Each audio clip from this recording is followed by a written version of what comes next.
আচ্ছা স্যার, জল জমলে কি হয়? দেখো, রসায়নের মতে জল জমলে বরফ হয়। এই না না, কোনো বরফ টরফ হয় না। শোনো, জীবন বিজ্ঞানের মতে জল জমলে ডেঙ্গু আর ম্যালেরিয়া হয়। এই না না, কোনো ডেঙ্গু না। শোনো, ভূগোলের মতে জল জমলে জলের পরিমাণটা অনেকটা বেড়ে যায়, এর ফলে জোয়ার হয়।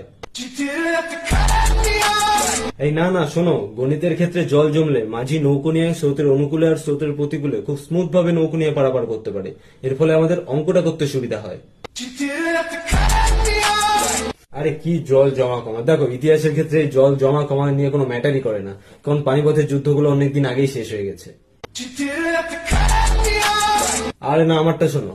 পৃথিবী আগে একটা জ্বলন্ত পিণ্ড ছিল এবং তার প্রচুর তাপমাত্রা ছিল।